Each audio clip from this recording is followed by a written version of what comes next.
This is a total production. Alright, so for this practice video for chapter 6, we're going to be looking at addition reactions generically, like with binary acids and with bromine or chlorine, but also addition reactions with hydrogen, so what we could call reduction reactions. Alright, so in our first one here, what we have an unsymmetrical alkyne, and so when we think about this, we're going to think very similar to what we did with alkenes, right? Where the pi bond acts like a nucleophile and it attacks something. So it's going to attack over here the hydrogen because it's the most partial positive, and it's going to break that hydrogen-bromine bond. So from there, we're going to have kind of this intermediate that it technically is a carbocation. It's pretty much the ugliest carbocation we've ever seen in our lives because it is what we call a vanillic carbocation, very unstable. But when it gets that positive charge now, the bromide ion from it breaking off earlier can now come in and attack. Alright, so this is pretty much following the Markovnikov addition that we saw previously. Now, one thing to also consider here, right, it uses a 1 pi bond per equivalent. So I've only really done one equivalent of it. So when the second equivalent of HBr comes in, you're going to get pretty much the same thing. It's going to do another Markovnikov addition, so you're going to actually get your bromines all on the same carbon. Okay, and that's because this was unsymmetrical. You had the same level of substitution of substituents around the triple bond, right? But down, you had a different number. So you had more. You had a substituent on this side, but you didn't have one there. So this was the more substituted, right? More substituents. Okay. But on this one, we don't have a different level of substituents per carbon. So what you're actually going to get, it's going to follow the same process, right? Pi bond's going to attack, break off the hydrogen, and give you this vanillic. But now you're going to make two different vanillics because there's not a hydrogen here, right? There's this methyl group. So after your first equivalent, you're actually going to get, right, so you'll get two different products, right? Both of them, right, are going to look something like that, and you're going to get either a chlorine here and not either. You're also going to get a chlorine there. Now, in your second equivalent, when it adds, right, you now for this molecule, you have more substituents on this carbon. So the chlorine, to do the Markovnikov addition, is going to give you two chlorines there. And the same thing here, when you go to do the second equivalent for this one, this carbon has more substituents, so you're going to get your second chlorine on the same carbon as well. So the problem is, with this reaction, since there's not a different level of substituents per carbon of that alkyne, and there's two equivalents of it, you are going to get two products, these two very different products. Alright, for this next one we got Br2. Now this is understood to only be one equivalent. I didn't write it, but it's understood. And so this is going to do very similar to what we saw with the alkenes. When they add bromines across them, they do what's called an anti-addition. Okay, and so for that, what we're really going to see, how would you get an anti-addition here? Well, firstly, it's only going to consume 1 pi bond. And what would the anti-addition be? The bromines have to be on opposite sides of the double bond. So that would be your product for this. There's your anti-addition product. Okay. Now, for this guy, for chlorine, same premise as Br2. It's going to also do the anti-addition. Okay. And so it's going to add like a chlorine on the top and a chlorine on the bottom. And in doing so, with only one equivalent, it's going to consume one of those pi bonds. So we would see, I'm going to draw the pi bond like that. So you have a chlorine on top, you have a chlorine on the bottom, and then you'll get these ethyls filling in as well, right? So that would be your anti-addition product for that guy. All right, next up, we're going back to the binary acid. We have two equivalents of HBr, and you do have, this is not symmetrical. So this will do the Markovnikov addition, meaning the bromine is going to go to that carbon, right? The more substituted carbon. Now it's going to do it twice because we have two equivalents. Each time it's going to consume one of the pi bonds.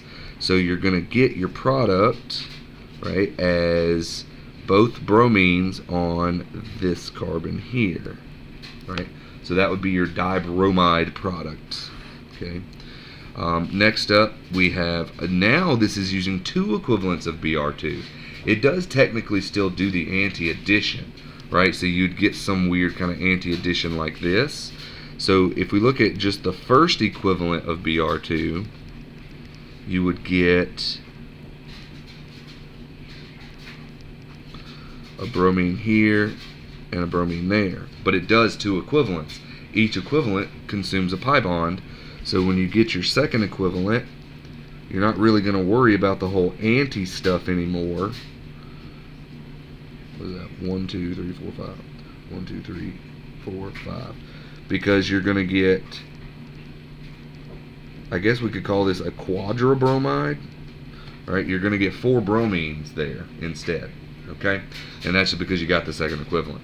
Now, these addition reactions were all aimed at getting you to remember the Markovnikov stuff and to remember the anti-addition. Right? Now, the next set of addition reactions we're looking at are technically, they are addition reactions, but they can also be considered reduction reactions because they are pretty much just adding hydrogens across the pi bond. Now, with this, we actually have 1, 2, 3 different type of reduction reactions that can take place. All right, the lithium ammonia and the Lindlar's catalyst reductions, those do what we call a one-step reduction. Right, and they are different in how they place these hydrogens on. So lithium with the ammonia, it does an anti-addition with the hydrogens, while Lindlar's does a syn addition. Now that's not going to be important for this specific example because this terminal carbon here doesn't have an R group coming off, so you can't adequately show syn and anti-addition. So that means technically both of these are going to give us the exact same product. And that's because, right, this terminal carbon here at the end doesn't have another R group. But when we look at these two here, we now have this methyl R group that's coming off. So when we talk about the anti-addition of the lithium ammonia and we talk about the syn addition of the Lindlar's, right, so the anti-addition would be it's going to put a hydrogen here and then it's going to put a hydrogen there, right? While the syn addition is going to put a hydrogen here and a hydrogen there, right, on the same side. So that's going to affect the stereochemistry of our products. Meaning, for this anti-addition fella, we're going to get a trans product. I didn't show the hydrogens, right, because they're invisible, but it forces it to be a trans configuration. Now, with this guy, since they add to the same side, it's going to force us into a cis configuration, right, on the same side. All right, and then pretty much these next two are doing the same thing, right? Lithium ammonia does the anti-addition, Lindlar does the syn addition. So anti-addition, hydrogen on one side, hydrogen on the other, right? So that means I'm just going to draw the double bond first. So that means you're going to get your ethyl on the bottom, your ethyl on the top, and you're going to get your trans product there. All right, with Lindlar and the syn addition, they're going to be on the same side, right, like so. So pretty much, right, lithium tends to give you the trans, Lindlar gives you the cis product, right? But now our third and final reduction option, using the palladium carbon. This guy does not do a one-step reduction, right? So we went from triple to double bonds. Those are one-step reductions. This is going to go all the way. It's like Hercules. It can go the distance. It will go, it knows every mile is worth its while. And so what that really means is there will be no pi bonds left here. So I'll just get a 1, 2, 3, 4, 5, 6-membered alkyne. 2, 3, like so. Okay, so palladium, it goes the distance. Next up, we've got the lithium ammonia, the Lindlar, and the palladium carbon. So we have all the same starting alkyne. So remember, lithium ammonia, that's an anti-addition. Linlar, that's a syn addition, and this one goes the distance. Alright, so to be the anti, that means we're going to have a trans product. So I'll draw my 5-membered ring, draw my double bond, and then put that isopropyl. So that would be our trans configuration. And then the Linlar would give us our cis configuration. And so if I draw that a similar way, right, we should see that. Okay, and then palladium carbon, it likes to go the distance. So what is that? That's a 1, 2, 3, 4. 2, 3, 4. All right, that's 3. 1, 2, 3, 4. Right, so that would be our product for that one. Okay, we don't keep the double bond. We keep no pi bonds. They're all gone. All right. Well, that concludes this addition practice. We'll have one more video with hydrations. Adios.